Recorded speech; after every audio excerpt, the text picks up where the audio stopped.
students, welcome to Chate Group of Education Science Faculty. So students, today we will start first topic of science, that is the living world and classification of microbes. So today in this lecture we will discuss which points we are going to cover in this topic. So see, when you heard the word living world, what comes in your mind? So living world, it includes all the plants, animals as well as microorganisms. So what are the microorganisms?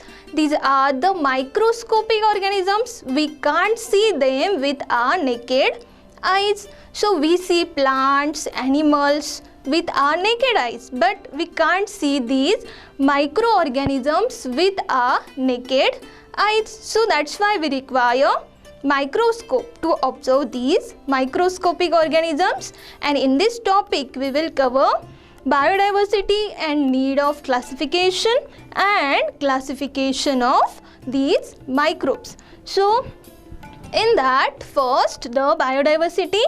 So what is biodiversity? What is mean by bio?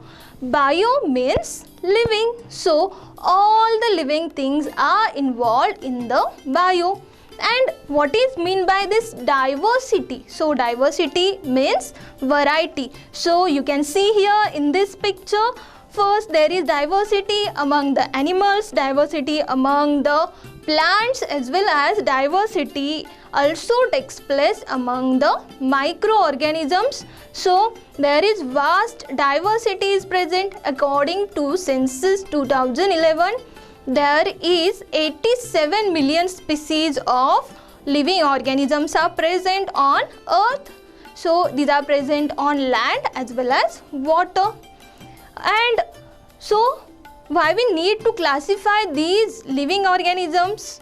What is need of classification? So suppose we'll consider a school, and in this school various classes are present. First class to, suppose we'll consider 10th class. Suppose we'll consider here among these classes 8th class. So in 8th class you will notice that there are again divisions are present, like A division, B division. Okay, so why is it so? Why? Because it is easy or it is convenient while teaching.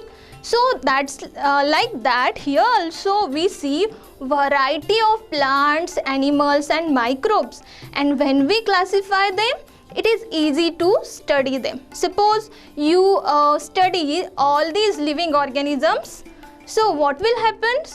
You can't study them properly. So that's why we should classify these living things. So the scientist, his name is Robert Harding Whittaker. In 1969, he classified all the living organisms into 5 groups. So we also call them as kingdoms. So which are those? First kingdom is Monera, then kingdom Protista, kingdom Fungi, kingdom Plantae and kingdom Animalia. Then our next point will be classification of microbes. So all the microorganisms, they are classified into 4 groups. So in that, first group is bacteria. So see here picture of bacteria.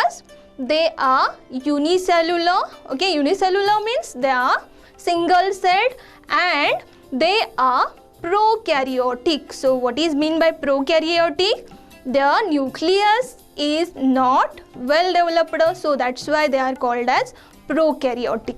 And then second group of microbes are Protista. So Protista, these are also unicellular, but they are eukaryotic. Eukaryotic means their nucleus is well developed.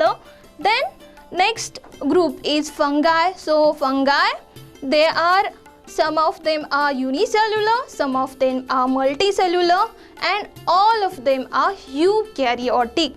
So last group is algae. So algae, they are also unicellular as well as multicellular. So see here, these are the multicellular algae, and here some examples of unicellular algae. Then, so all these points we are going to discuss in detail in this topic.